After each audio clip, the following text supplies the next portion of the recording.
गांव में एक बापर्दा खतून रहती थी जिनकी डिमांड थी कि शादी इससे करेगी जो इन्हें बापर्दा रखेगा।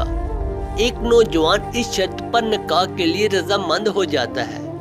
दोनों की शादी हो जाती है।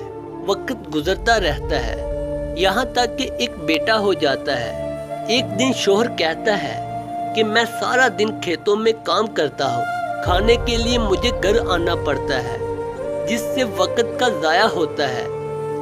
तुम मुझे खाना खेतों में पहुँचा दिया करो। बीवी रजामंद हो गई। वक्त गुजरते गुजरते एक और बेटा हो जाता है, जिस पर शोहर कहता है कि अब गुजारा मुश्किल है, तुम्हें मेरे साथ खेतों में हाथ बटाना पड़ेगा। यूं वो पापर्दगी से नियम पर्दे तक पहुंच जाती है और तीसरे बेटे की पैदाइश पर इसका शोहर मुकम्मल बेपर्दगी तक ले आता है। वक्त गुजरता रहता है, यहाँ तक कि औलाद जवान हो जाती है। एक दिन यूं ही बैठे बैठे शोहर हंसने लगा।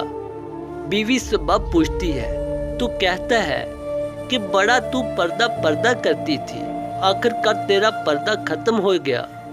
क्या फर्क पड़ा पर्दे और बेपर्दगी का? जिंदगी तो अब भी वैसे ही गुजर रही है।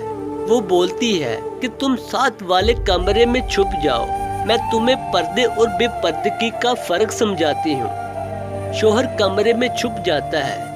औरत अपने बाल बखेरे रोना शुरू कर देती है।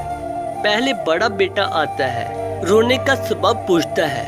कहती है तेरे बाप ने मारा है। बड़ा बेटा माँ को समझाता है कि अगर मारा है तो कोई बात नहीं, वो आपसे मोहब्बत भी तो करते हैं, आपका ख्याल रखते हैं। वो समझा बचाकर चला जाता है। औरत फिर रोने की एक्टिंग करती है और मंचले बेटे को बुलाकर बताती है कि तेरे बाप ने मुझे मारा।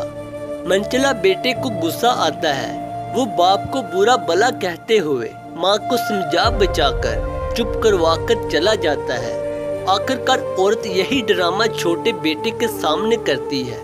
छोटा बेटा तो गुस्से से आग बेगोला हो जाता है और जोर जोर से गालियां बकते हुए डंडा उठाता है और कहता है कि अभी बाप की खबर लेता हूँ। फिर औरत शोहर को बुलाकर बोलती है कि पहला मेरे पर्दे के वक्त पैदा हुआ तो इसने तेरा पर्दा रखा।